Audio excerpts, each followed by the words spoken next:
Here we go, recap. As you can see, I'm not on the road, I'm at home. Myself and Johnny B, the optics assassin, thought we would throw together some questions and sort of recap the recap. I don't know if that just went up on the screen when I said that, but I'm sure it looked fancy and delightful. So here we go, a bunch of questions, and hope you guys had a great holiday. We're leading into the final 3 tour dates. I'll talk about those in a little bit. But for now, questions answered, and let's go. What's up, Dane? Johnny B. Can you tell your viewers exactly what recap is? Yeah, so recap was something that I came up with earlier in the year that I thought would be kind of a great little like interstitial bite-sized way to keep people on the road with me. I've done shows in the past. I've done things like Tourgasm. I've had webisodes that used to go up back in the day on danecook.com.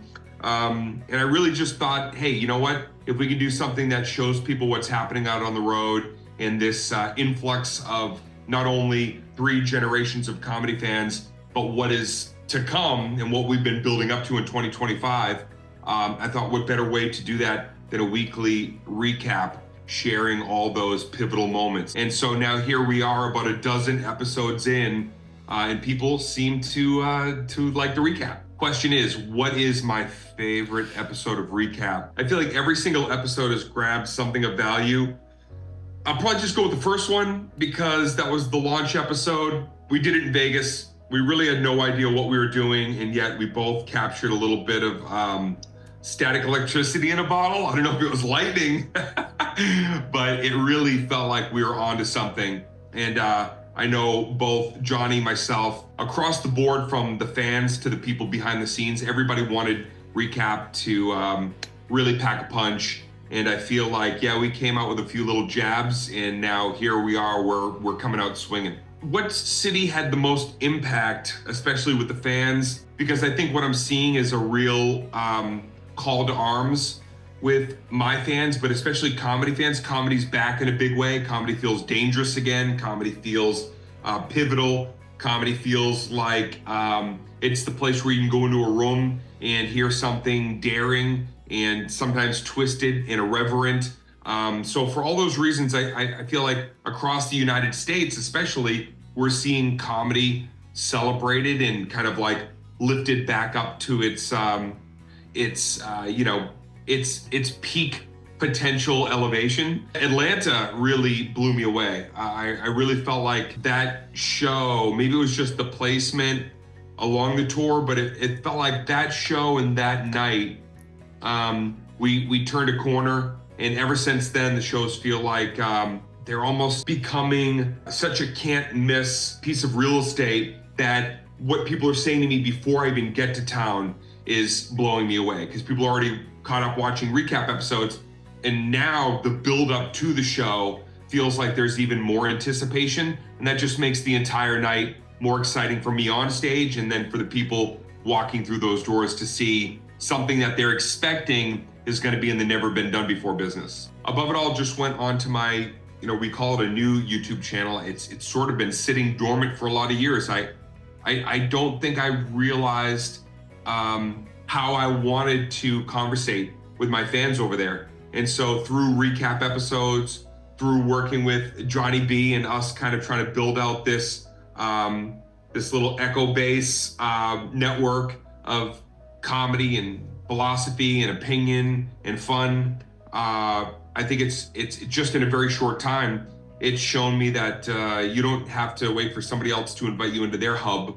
You can create a hub of your own, and it can be anything and everything you want that roadmap to be. So putting above it all, my last comedy special, which I wrote, produced, and collaborated with Marty Kaltner, who directed it. It's been out in some different variations, but I was like, I think this needs to be at the center of my industry, which is what I'm putting why I'm putting this effort and energy into my Dane Cook YouTube channel. So seeing Above It All thriving, I think in 2 days we're over 100,000 plus views. It feels like we've gotten at least 1,000 or more subscribers.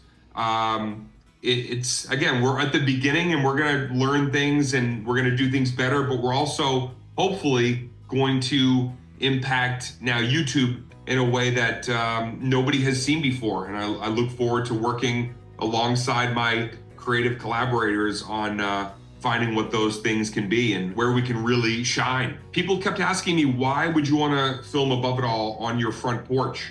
You know, I wanted to do it like, I looked at venues like Red Rocks, I looked at some outside amphitheaters, I looked at some really unique places, and a few years back talked about doing something at Fenway Park, talked actually with the higher ups at doing something potentially even at Gillette. And I was like, the outside gig, it's so different because unlike an arena, which is unique from a comedy show solely in a theater or a club, it's an event.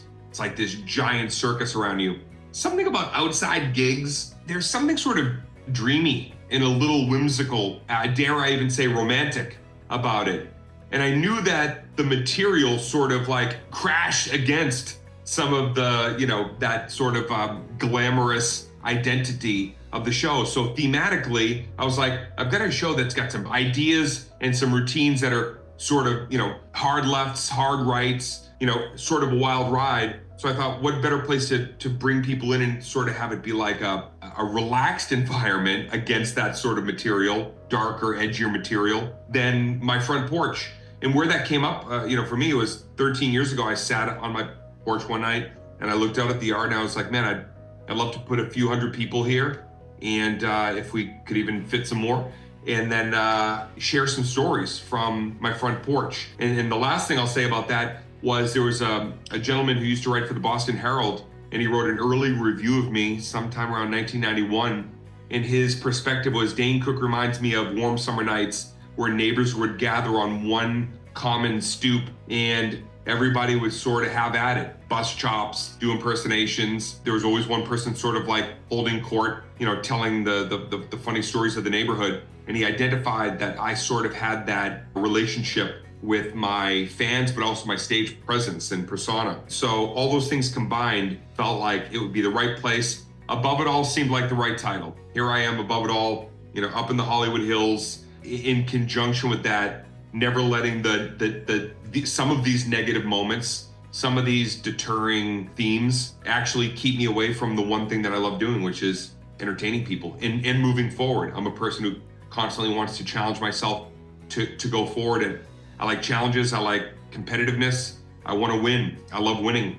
And so Above It All, it came to me. It was almost like in a dream. The moment I thought of that title, I remember I went to my wife and I said, that's the title. I think Above It All. And she was like, I love it. Go with that. And of course, 2 days later, I probably had 4 other titles that I was like, what about this? What about this? But we went with Above It All. Yeah, well, I end the special, and if you haven't seen it yet, I won't give too much away, on probably like one of the most harrowing moments of my career. Really put everything in jeopardy.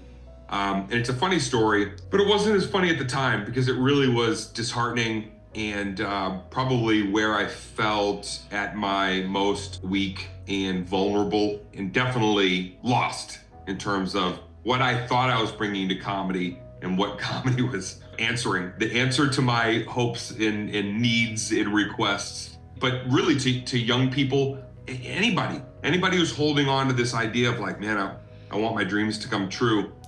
That comes with a lot of sacrifice, but it also comes with a lot of turmoil. You know, that's the instant reality of anybody who steps out of the norm.